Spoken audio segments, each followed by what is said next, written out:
Welcome everyone to project management in non-governmental organization. This is what we will be discussing in today's video. So there are basically five phases in project management. They are initiations, planning, executing, controlling, and closing. So five phases. You start, that is something which we initiate. You need to plan it around it. You are doing about executing. During execution is where you keep on controlling. Now this is where it goes hands in hand till the end of the project per se. So let us start with all those five phases and that remains the basis of this presentation. So yes, we start with phase number one, initiation, clarifying and modifying the initial idea of the project.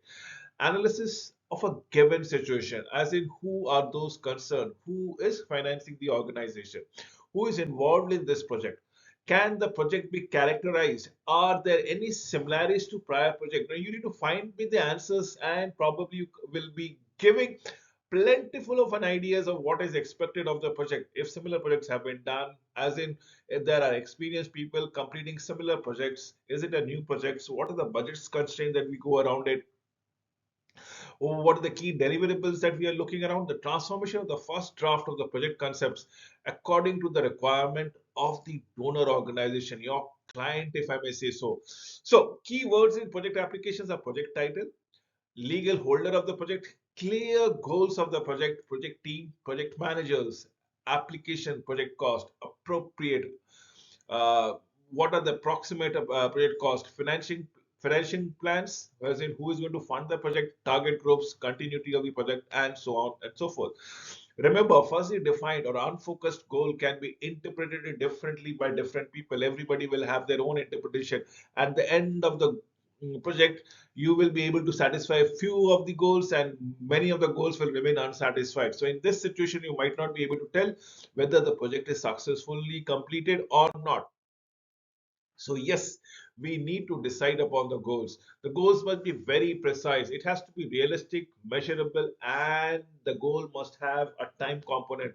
If the project is big enough, if you cannot give any kind of numbers to it, let's say you want to have 10 towers or 10 bridges, or probably one magnificent architectures, or let's say I want to pursue a certain molecule for a biological disease. Now, you just cannot quantify, right? What molecule you're looking for, what disease, probably you'll be able to do it. Which way interpretation into the biological medium? Is it through the nasal medium? Is it through injection? Is it through drops? Is it through an oral things? You never know what is the factor. But can we keep a time constraint to that project? Probably yes. So yes, we are looking at three balancing acts of time, cost, and quality. Kindly keep this in balance. The time, cost, and quality is very important. Prerequisites of the projects: completing the project on time, completing the project within the specific budget with the available resources, as the case might be, completing the project by achieving the desired quality. What are we looking into it? We are looking at a budget with a definite goals, with the resources available and the budgets thereby. So that is what brings us to the phase two of the project. That is project planning. Now here comes structuring. Every structuring of the project has to be done before it can be implemented. Can we have a ready-made blueprint? Can we split into manageable tasks, activities, assign, schedule, probably track, and implement? In the very first step, try to list all the necessary tasks in your project thereby. WBS, the work breakdown structures to organize the task of a project in a related areas. Work breakdown structures, standardized ways to organize a particular task is what we are all looking forward to it. It is usually completed in a tree diagram. You know, this is the tree diagram. Some might say the fishbone diagram. The project will first be divided into small project. Remember, this is a big project and you are just putting small phases into it. Each of this subproject will be further divided into subtasks. So WBS looks something which is, you can see it in your screen, the project, the task, the subproject, and the task around here. This is what work breakdown structures would look around. So project planning, the work breakdown structure reduces complexities, brings in clarity, understanding, and clear transparency altogether. The work will be put in a logical roles. It allows short interval scheduling. It helps to determine resources that are needed. It allows the project managers to communicate the work that needs to be done to other team members without getting too much into confusions or details.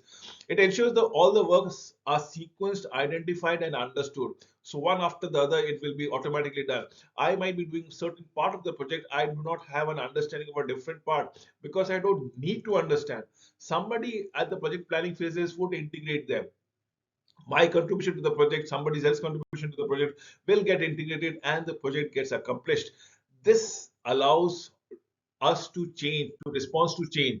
So project planning, this can be many task level depending upon the complexity of the project. For example, the first level is a total big project. The second level is the small milestones. The third level is the major tasks that we are looking to into it. Then the fourth level is the sub task, and the fifth level is the minor task or the work element, or should I say the activities that goes around here. So breakdown guidelines, WBS should be organized in any of the following: object orientations, functional orientations, organizational structures, and physical location. I repeat, WBS, the work breakdown structure can be on object orientation, functional orientations, organizational structures, and physical location. So let us focus on a project. Let's say a small project of preparation of dinner. So we need to prepare for drinks, desserts, and main courses. Something very simple. Within the dessert, we can have fruit, cheeses, or any other sweet material that goes around it. If it is a fruit, what kind of fruits we are looking into it. If it is a cheese, what kind of cheese that we are looking into it. What kind of wine will be going along with the cheese. If it is a dessert sweet dish, is it cake, pastries, or things like that? We need to break everything down.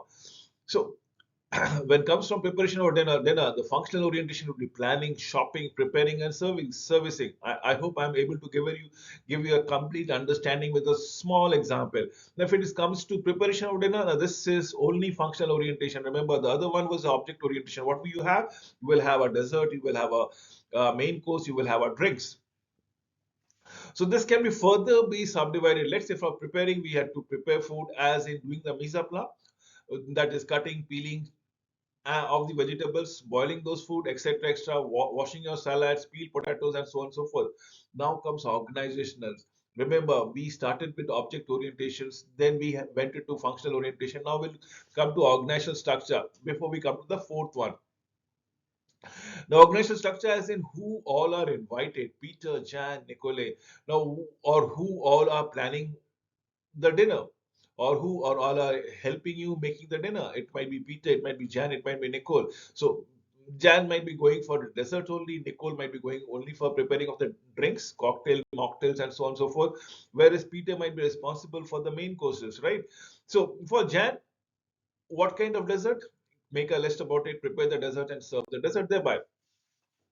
The last one is physical location. Where are we looking at as for the dinner purposes? Is it in the market, kitchen, or dining room?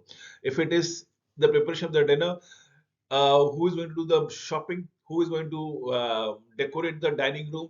This in the kitchen, probably what we can have is sink, stove, table, and so on and so forth. Now let us come to the coding part of it: facilitating, filing, editing, sorting, reporting, and control. Categorize, qualifies, and describes the item to which it is related to. We can do everything. For example, in the main course, you require bread, flour. Definitely. In the dessert, if you're going to make a pastry or patties, again, you require flour. So we can code those things. So one person can do the shopping for flour. So project is plan and schedule. Break down the project into smaller work packages, defining what has to be done, when it has to be done, and in what sequence will you do it. Bar chart on the network diagram will help you plan the schedule clearly. Project planning, we start from one end and probably we finish on the other end, and there are in between the other project, the subtask, the activities that goes around it. This is what I call network diagram. It's a logical representation of tasks that defines the sequence of the project. We have EST, the earliest start time, and LFT, the latest finish time. EFT also is there, the earliest finish time, what we can go around it. And these are the number of activities that comes across. So network diagrams, what we do go, it shows all logical interdependency between different tasks. It shows starting and completion dates. It shows the responsible person. It ranks the tasks according to the level of criticality. It shows that these activities which can be done simultaneously.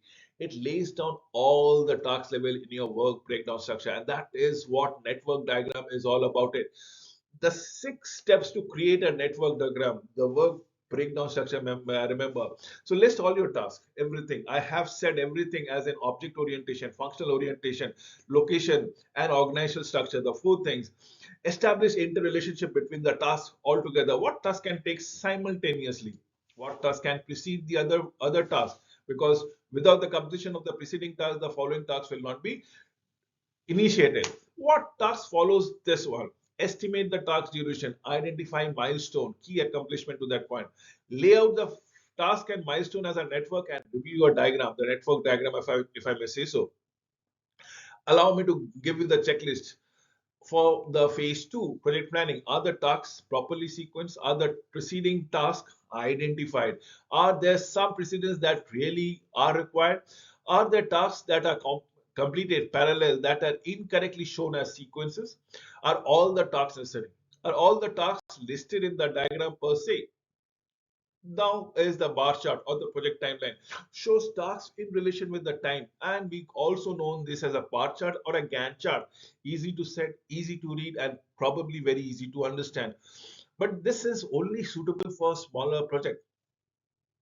Let us now go for the ingredients or the resources that is required. So you need to understand what are the different tasks, what establishes the network to schedule all the necessary resources. Remember, it is not only the ingredients for your dinner, the planning for your menu, but also the people who will be coming and who will be preparing them. So we have people, money, equipment, information. Now this is what you need, when you need, and who you need.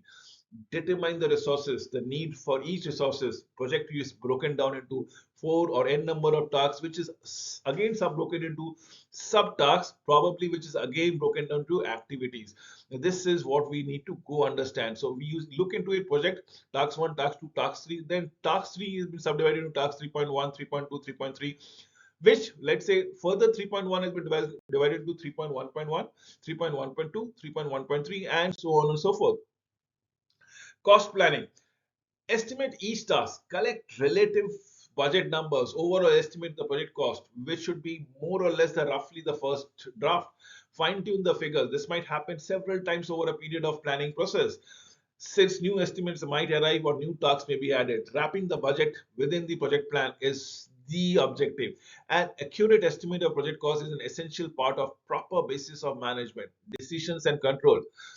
Project planning, what are the tips? Do never hurry, do not hurry. Document your work, keep it in black and white. It is transparent. It is easier to for you to alter the calculation if you write down the cost. Estimate should be budgeted slightly higher than the original calculated. A higher risk is given when the exchange rates vary. Nominate one currency as a control currency. Add certain percentage of budget for an unforeseeable future. Now is what we're looking at, a visualization of the cost. This is what happens over a period of time. Over if time has been plotted on an x-axis and the cost has been plotted on the y-axis, how and where the money has been flowing around it. So the amount of money needed at a specific time of the period. How much money is needed at a certain period. By the time the project is completed, you will automatically finish up the whole budgeted things. Plan approval, the most important aspect of the approval is to get the project freed up so that you can start the work. The work breakdown structure, the network diagram, the schedule, the team, the budget, everything needs to be reviewed. Remember, these figures should be realistic, should be complete, and they should justify their presence out there. We come to the phase 3, project initiation. Phase 2 was project planning. Now is project execution. It's time to get the ball rolling. Project kickoff, the presentations out to the team. Project execution is project meeting. Introduce the team members to their roles in the project, what is expected out of them, clarify the project goals, understand the priorities, discuss the methods, the tools, document them, and probably make them understand what you are intending to achieve. Project leadership is very important. As a leader, you will have a command authority. Take responsibility of guiding, the controlling, and monitoring the project. You are responsible to complete the project on time within the budget. You will also do a lot of other administrative tasks. Delegate. You will be trusted and reliable sources of information on project. You will be expected to be honest, to be competent, to be inspirational. Your job is to motivate the team, to make sure everybody is moving in the same direction. But never forget that leadership role is over and above the managerial role. Project documentation, simplifying monitoring and control over budget, progress of the project, helps you to avoid problem in the following projects, helps in writing the final projects. Do the paperwork ASAP, as immediately as possible. Putting off a few days may find you at the end of the project without enough of data or missing data, may I say so. So write down a report every now and then. Phase number 4 is controlling. This is the fourth phase that we are talking about. Monitoring and controlling is all about the divergences. If any that is happening, keep on them, keep a note on them, why it is happening. If required, take the corrective action. So we are talking about external differences. If there are divergences, probably poor planning, we have not taken into consideration certain things. Delayed project start for reasons which might be beyond their control, maybe allocation of fund or availability of resources. False premises or estimation, completely wrong understanding or estimations altogether. And new finding or knowledge, probably you are not aware of certain things, and there are other things. So this will all push away your time, cost, and quality control. Controlling, compare time, compare cost, compare performance to the project, budget, schedule, tasks which was defined at the planning phases, the initiation phases. Update the plan regularly as changes occurs, and communicate it with your team members. In fact, communicate it with all your stakeholders. Project controlling is what we are talking about: cost, money. Remember, see what is the plan cost. This was the plan cost, and I have given you the diagrams in the form of the bar chart. But what is actual cost? You look, the actual cost is rising steeply, and this is what we need to understand. But still below the plan cost, so project is going in the right direction. So we come to the last phase, the fifth phase. After initiation, planning, execution, closing, controlling, and then comes closing, is finalizing and transferring the responsibilities, handing it over to your client, to your donor agencies, reassigning people, training them, releasing resources, meeting client and financing organization.